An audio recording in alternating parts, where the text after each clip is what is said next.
How's your money feeling? It's about to feel happier with a certificate from Happy Money's partner, Michigan State University Federal Credit Union. Elevate and increase your savings with 18-month terms and only a $500 minimum. And the happiest part? MSU FCU certificates yield 4.5% APY annual percentage yield. Now that's a happier side of money. Elevate your savings. Go to happymoney.com/MSUFCU. That's MSUFCU. Funds insured up to $250,000 by NCUA. The APY is accurate as of the 12/1/2023 dividend declaration date. Early withdrawal penalties do apply. Fees may reduce earnings on the account. Any monthly withdrawals or transfers reduce earnings. Hello, it is Ryan, and I was on a flight the other day playing one of my favorite social spin slot games on ChumbaCasino.com. I looked over at the person sitting next to me, and you know what they were doing? They were also playing Chumba Casino. Coincidence? I think not. Everybody's loving having fun with it. Chumba Casino is home to hundreds of casino-style games that you can play for free anytime, anywhere, even at 30,000 feet. So sign up now at ChumbaCasino.com to claim your free welcome bonus. That's ChumbaCasino.com and live the Chumba life. No purchase necessary. VGW. Void where prohibited by law. See terms and conditions. 18+.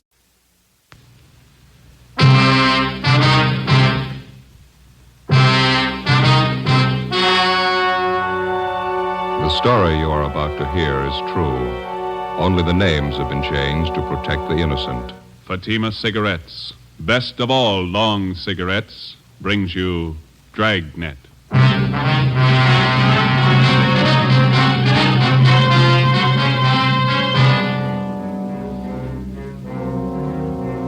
You're a detective sergeant. You're assigned to homicide detail. A woman has disappeared, taken from her home by a man posing as a police officer. Your job, find her. If you want a long cigarette, smoke the best of all long cigarettes. Smoke extra mild Fatima. Yes, Fatima is the king-size cigarette which contains the finest Turkish and domestic tobaccos superbly blended to make it extra mild, to give Fatima a much different, much better flavor and aroma than any other long cigarette. That's why Fatima has more than doubled its smokers coast to coast. Enjoy extra mild Fatima yourself. Best of all, long cigarettes. It's wise to smoke extra mild Fatima. It's wise to smoke extra mild Fatima.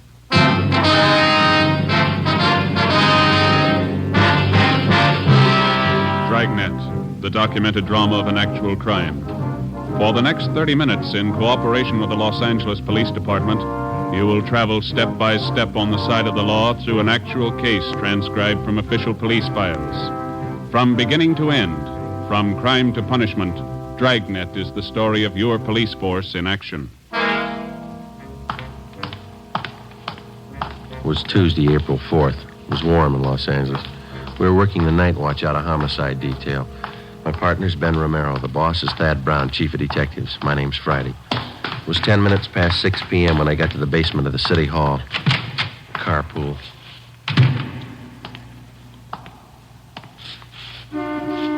Over here, Joe. Hi. Thad Brown will be down in a minute.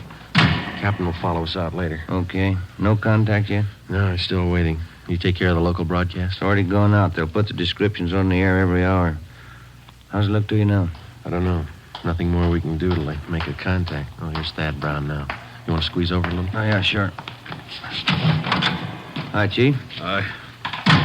Let's go. Might as well take Beverly Boulevard, huh, Ben? Yeah, it's as fast as any. You got the address there, Friday? Yeah, it's 617 Paris Avenue. It's out by Echo Park. Who's covering the house now? Ross and Pacelli are staked out in a private garage across the street from the house. Donahoe and Wiseman are on duty inside the Kessel place.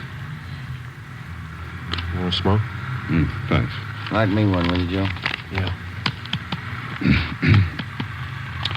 But you got the story from the maid at the Kessel's house, is that right? Mm-hmm. You check it out? I'm pretty sure she's telling it straight. If anything's wrong, I don't think she's got a hand in it. Here you are, Ben. No, thanks. You got the call about 3 this afternoon? Mm-hmm. 2 minutes after, we went right out and talked to the maid. How'd she tell it? She said she was fixing dinner about 2 this afternoon when the doorbell rang. She answered it, and a young man in a gray suit asked for Mrs. Kessel by name. He told the maid it was an emergency. Yeah. Well, the maid said Mrs. Kessel came to the door, and the man identified himself as a police officer. Told Mrs. Kessel her husband had been hurt in an accident, and she was to come right away. Man show his identification? Maid said no. Said Miss Kessel just took it for granted he was a cop. Yeah. Go ahead. Miss Kessel got her coat and left with the man. About an hour later, her husband, Professor Kessel, got home. He wasn't hurt. He hadn't been in an accident. He hadn't seen his wife. As soon as he heard from the maid what had happened, he got on the phone and called up. What's the background on the husband, this Professor Kessel? He's supposed to have quite a name. He's a professor of philosophy out at Simmons College. That's a small school out near Glendale. Oh, yeah, I know. Devout man, president of one of the local synagogues. Sure about the maid's story, huh? Sure as we can be. She gave us a good description of the man who picked up Miss Kessel. I got it right here. Yeah. Here. White male, American, 25 to 30 years old, 6 feet 170 to 80 pounds, gray suit, gray head, brown shoes. How about the car he used? Late model Chevrolet, dark blue, white sidewalls. That's all the maid could tell us. She didn't notice the license. You better cut over on Westlake. That'll take us past the detour, won't it? Mm-hmm. This Professor Kessel, has he been told what to do? Yeah, he's been briefed. We've had a couple of men with him since this thing broke. He's taking it pretty hard. How old a man is he? Oh, his late 30s. Wouldn't you say so, Ben? Pretty close to 40. Nice fellow. It's quiet. 2 kids in the family, just about school age, boy and a girl. This next one ought to be Paris Avenue. Yeah. There's a big gray house down there, Skipper. White trim. Don't park too close to the house. This ought to do it right here, don't you think? Yeah. What time you got? It's 6:15. Almost dark. Where's the garage our men are covering from? Can you see beyond that light pole there, the white stucco place? Oh, yeah. Next one here's a Kessel home. Doesn't look very rich. Neither do the Kessels. I don't think they got much money.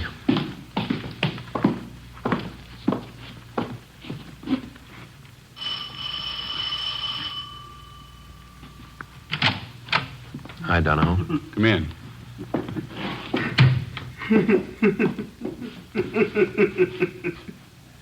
That the husband? Yeah, I just got a phone call a couple of minutes ago. I listened on the extension. Who called? Tried to trace it. The guy wouldn't stay in the line long enough. What'd you say? Tell the cops to stay away. Said it twice, tell the cops to stay away. Yeah? Said if they don't, I'll kill her.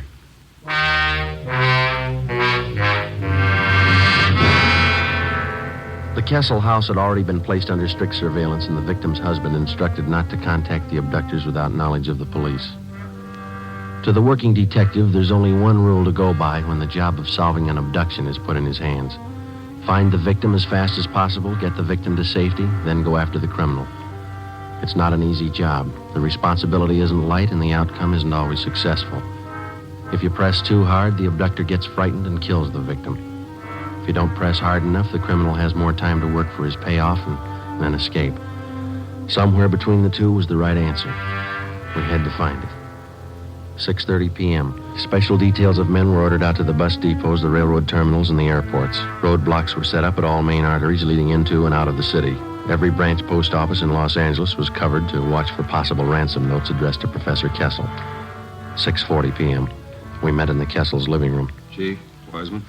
Professor Kessel will be down in a minute. Says he's sorry to keep you waiting. You feeling any better? A little. Phone call about his wife shook him up a bit. Well, how about those people who came in a few minutes ago? Who are they? Relatives. Half a dozen of them. They're waiting back in the kitchen. Well, how'd they know about Mrs. Kessel? They didn't. They'd been invited to dinner. They didn't know anything was wrong till they got here. Mm-hmm. Kessel asked them to stay for the meal. Wants to keep up appearances for the sake of his kids. Doesn't want them to worry about their mother. The dinner that important to him? Well, tonight's the start of the Pesach, the Jewish religion Passover. Oh, yeah. It's one of the big holidays. Oh, I see. Well, they started off with this dinner tonight. Is that the way? Yeah, big dinner. They call them Seders. Tonight they have the first Seder. Good evening. Sorry to keep you waiting. How are you? No, please sit down. We don't like to intrude on your privacy, Professor Kessel, but I think you can see it's necessary. Oh, yes, of course. I'm very grateful. If there's anything at all I can do to help. Do you have any idea who might be responsible for abducting your wife? That's what has me so confused. How do you mean, sir? Well, I'm sure I have people who don't like me, who don't like us, but someone who would take my wife who says they'll kill her? No, I don't know who it could be. How about the voice on the telephone, Professor? Did you recognize it at all? No, it didn't sound like anyone I knew. He talked so fast, I could hardly understand the man. Do you think the person who took your wife has some other motive besides holding her for ransom? I can't understand that either. If it's money they want, why go after a teacher's wife? $1,500 in the bank, that's all I have. That in this house. How about your immediate family, Professor?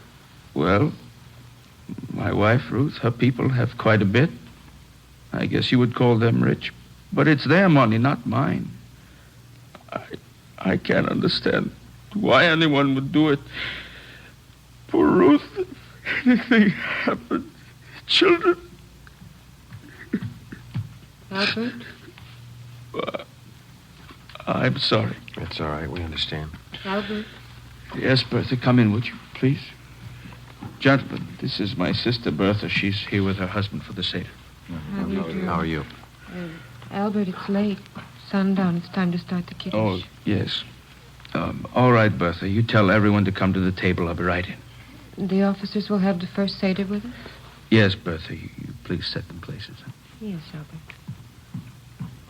Say, we don't mean to intrude here. We can wait outside while you have your dinner. Oh, no, please. I'd be honored to have you sit at the table with us. No one in the house should be without food tonight. First Seder for Passover. It's the law. How's that, sir? Oh, excuse me, the Hebrew law. Would you come this way, please? Yes, Professor. He turned and led us down the hallway into the dining room.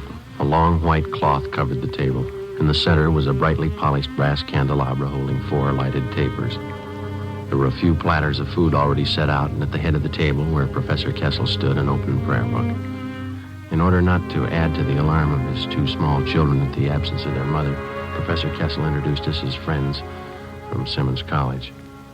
This is Mr. Brown, Mr. Friday, Mr. Wiseman, Mr. Romero. How do you do, Albert? Yes, of course. No, sit down, please, sit down.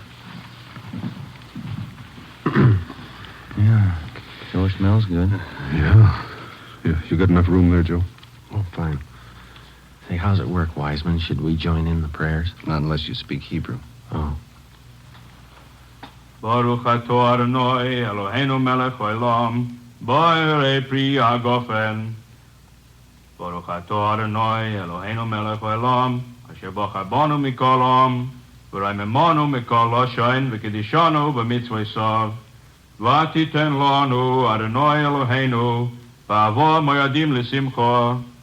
V'agim uzmanim l'sasoin es yoim hagamatzois hazeh. Yeah. Telephone call. Thank you. All right.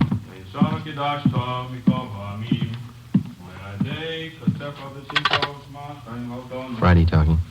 This is Lacey, Joe. Just got a call from the morgue. Yeah? They brought in the body a few minutes ago. They checked the description. Yeah? They think it's Mrs. Kessel.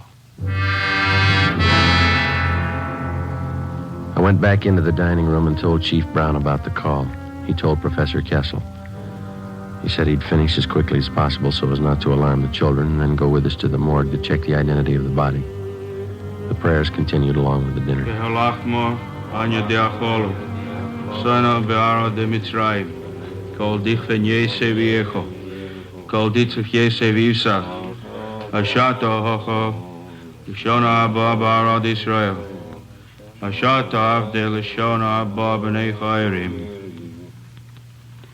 John? Yes, Papa. Manish dona halalo hazeh, mikol halelos, shebachol halelos anu ochlin, chametzu matzah, halalo hazeh, kulo matzah. I'm sorry. Excuse me. Sure, you're a cold. Excuse me, I'm sorry. Halalo hazeh. Papa? What was it, Wiseman? What was the boy saying? It's part of the ceremony during the meal. He's supposed to ask his father certain questions about the Passover, and then the father answers him. I guess it was too much for Kessel. Sure broke him up. What'd the boy ask him? Why is this night different from any other night?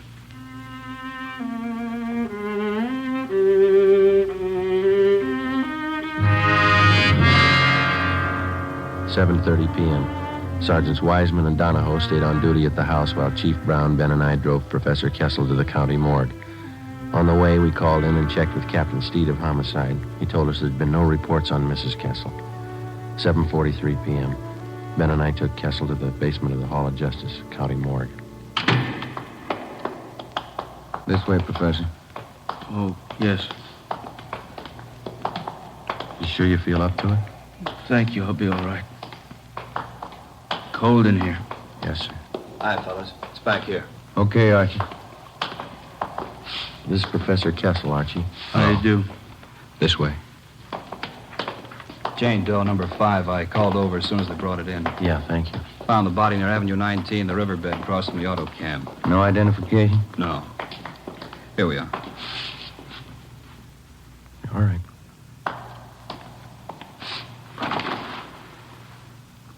Professor?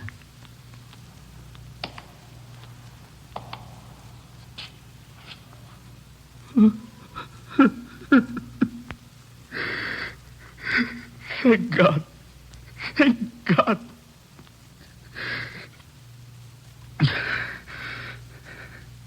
Professor? No, it's not my wife.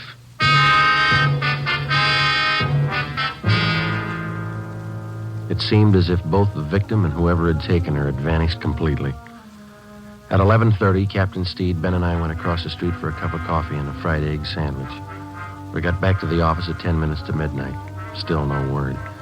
At 2 a.m., Ben and I drove back to the Kessel house to relieve Donahoe and Wiseman. We stood our watch in the living room. In the bedroom directly above, we could hear Professor Kessel pacing the floor most of the night. At 5 a.m., Captain Steed called. He told us a letter addressed to the professor had been reported at the Arcade post office. As soon as the outside of the envelope had been photographed and checked for prints, it would be brought out for Professor Kessel to open. Front door? Yeah, I'll get it.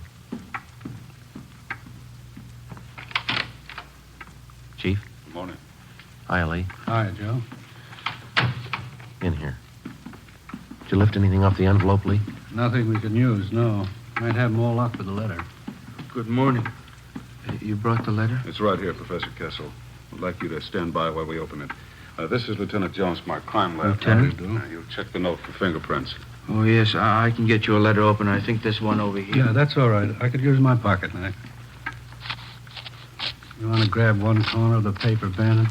Just the tip of the corner. Use your fingernail. Okay.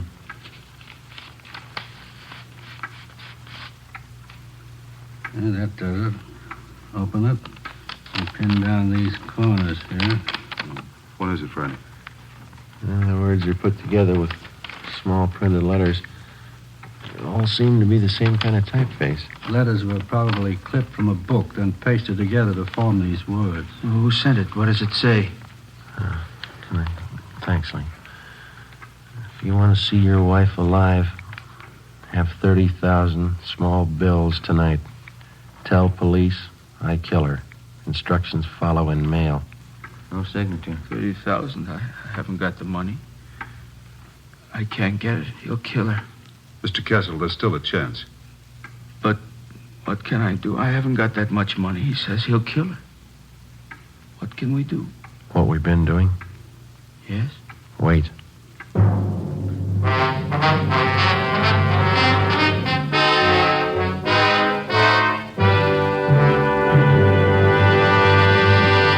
You are listening to Dragnet, the case history of a police investigation presented in the public interest by Fatima Cigarettes. Fatima, the long cigarette that has more than doubled its smokers coast to coast. And there's a very good reason for this amazing increase. Men and women everywhere are finding out it's wise to smoke extra mild Fatima. I agree, says Lee Silva, news reporter. I agree, says Jean Matson, airline stewardess.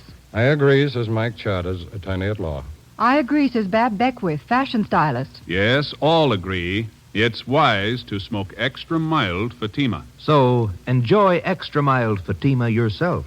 The king-size cigarette, which contains the finest Turkish and domestic tobaccos, superbly blended to make it extra mild. You will prefer Fatima's much different, much better flavor and aroma. You will agree. It's wise to smoke extra mild Fatima. It's wise to smoke extra mild Fatima. Best of all, long cigarettes.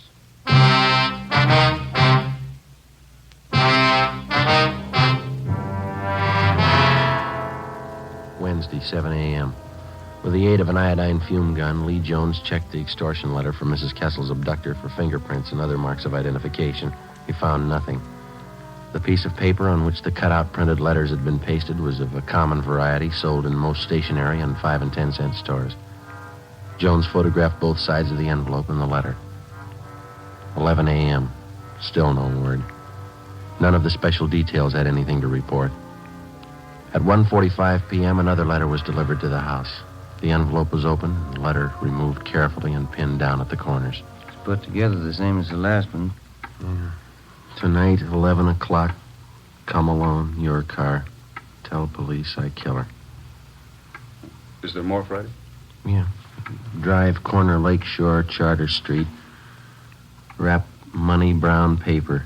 Small bills. Come alone, your car. Put package by fireplug, then leave. Tell police and I kill her. No signature. I haven't got the money.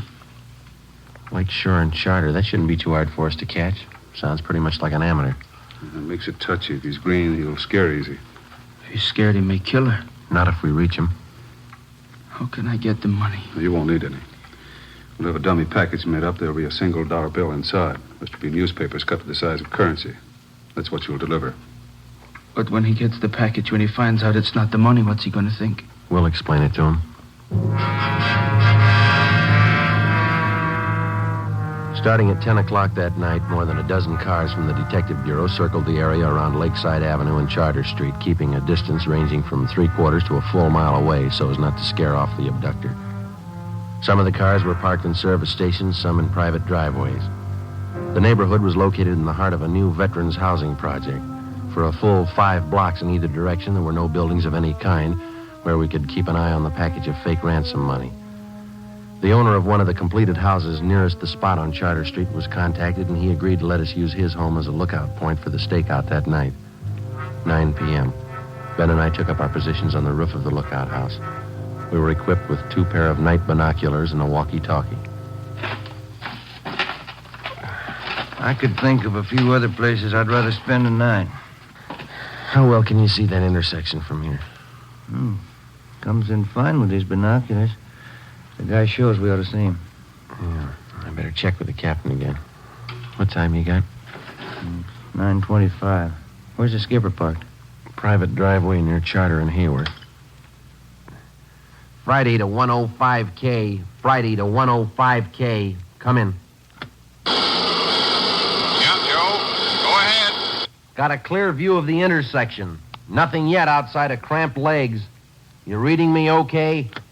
Yeah, Joe. Fine. Over. Roger. Standing by. Sure lucky my kid can't see me now. Why? He'd never understand. Why should his father be sitting on top of somebody's roof late at night? He'd never get it. We waited.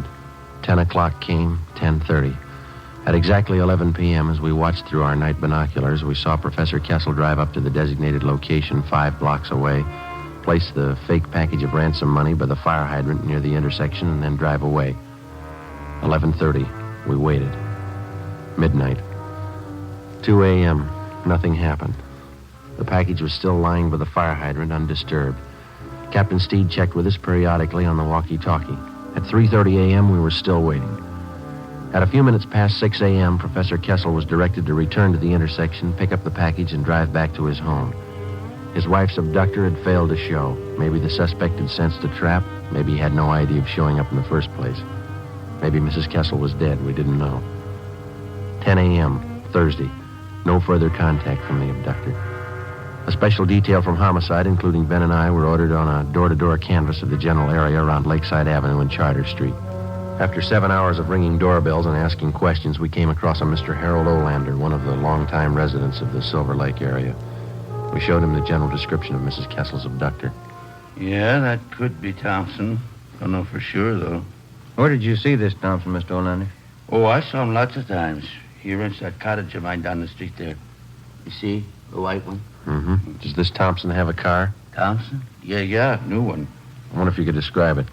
Chevrolet, nice looking. Blue color, I think. Could be, Joe. Is Thompson in the house now, Mr. Olander? Nope. Saw him drive away early this morning. I can show you the house if it's official police business. It is. Well, come on, then. I got the key right here. Cottage just down the block there. See the one I mean? The white one? Yes, sir. How long's Thompson been in the house? 2 weeks tomorrow. You noticed anything unusual about him? Nothing special. Comes and goes at odd hours. Then a lot of people do. I don't brag. It's this house right here. Does he usually keep all the blinds drawn? Yeah, now that you mention it. A lot of people do, I guess.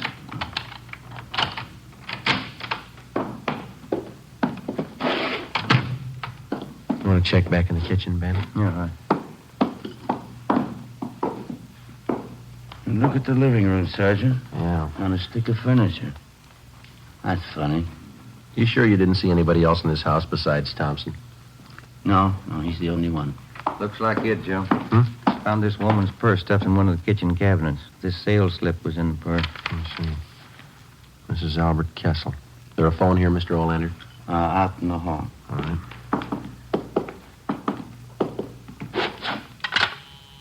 Is it still connected? Yeah. Joe, I'll check back in the bedrooms while you're phoning. Right, Ben. No, you better stay with me, Mr. Olander, if you will. Oh, all right. City Hall. Homicide. Homicide? You any idea where this Thompson is now, Mr. Olander? No, he comes and goes. I don't like to pry. Homicide, Steve. This Friday, Skipper, we got one for you. I've got one for you. Mrs. Kessel, she's been found. Mrs. Kessel was unharmed. She had no idea where she had been or why she had been suddenly released. All additional information which she could furnish on the suspect was immediately relayed to the entire state in an APB. 2 hours later, at a neighborhood garage Thompson patronized, we got his license number. We ran it through DMV and found the car was registered in the name of Charles Cottrell, 10115 Green Oak Drive, 7 p.m.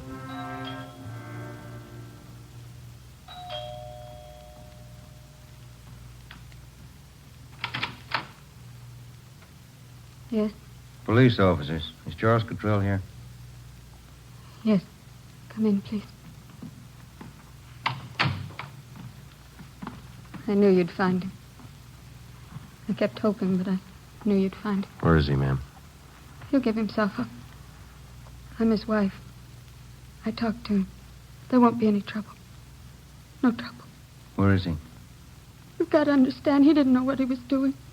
We needed money. He didn't know what he was doing. We'll have to search the house, ma'am. Charlie! Charlie, come downstairs! Come down!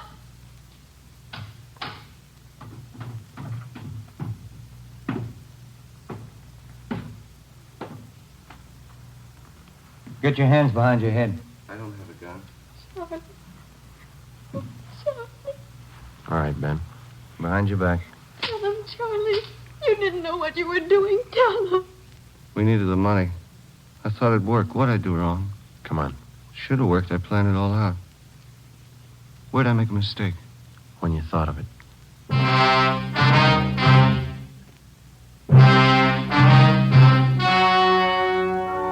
The story you have just heard was true.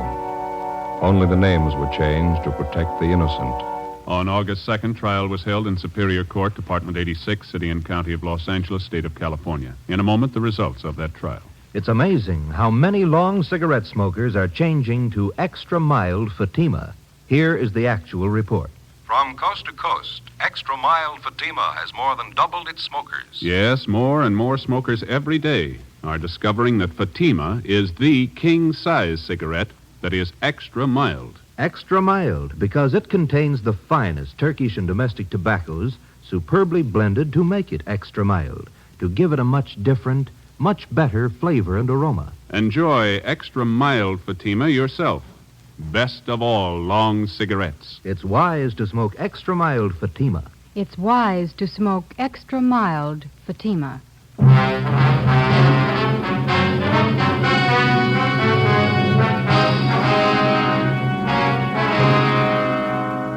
Charles Cottrell was tried and convicted of kidnapping and received the sentence as prescribed by law. He is now serving his term in the state penitentiary.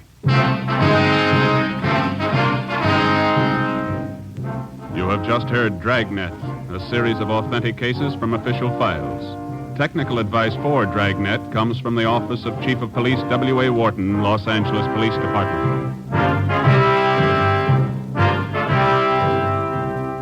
Fatima Cigarettes, the best of all long cigarettes, has brought you Dragnet, transcribed from Los Angeles.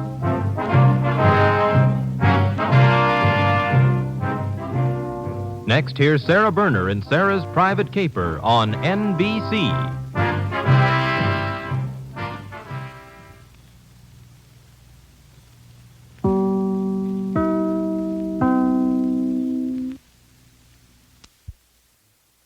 How's your money feeling? It's about to feel happier with a certificate from Happy Money's partner, Michigan State University Federal Credit Union. Elevate and increase your savings with 18-month terms and only a $500 minimum. And the happiest part? MSU FCU certificates yield 4.5% APY annual percentage yield. Now that's a happier side of money. Elevate your savings. Go to happymoney.com/MSUFCU. That's MSUFCU. Funds insured up to $250,000 by NCUA. The APY is accurate as of the 12/1/2023 dividend declaration date. Early withdrawal penalties do apply. Fees may reduce earnings on the account. Any monthly withdrawals or transfers reduce earnings. Hello, it is Ryan, and we could all use an extra bright spot in our day, couldn't we? Just to make up for things like sitting in traffic, doing the dishes, counting your steps, all the mundane stuff. That is why I'm such a big fan of Chumba Casino. Chumba Casino has all your favorite social casino-style games that you can play for free anytime, anywhere with daily bonuses. That should brighten your day a little. Actually, a lot. So sign up now at ChumbaCasino.com. That's ChumbaCasino.com. No purchase necessary. VGW Group. Void where prohibited by law. See terms and conditions. 18+.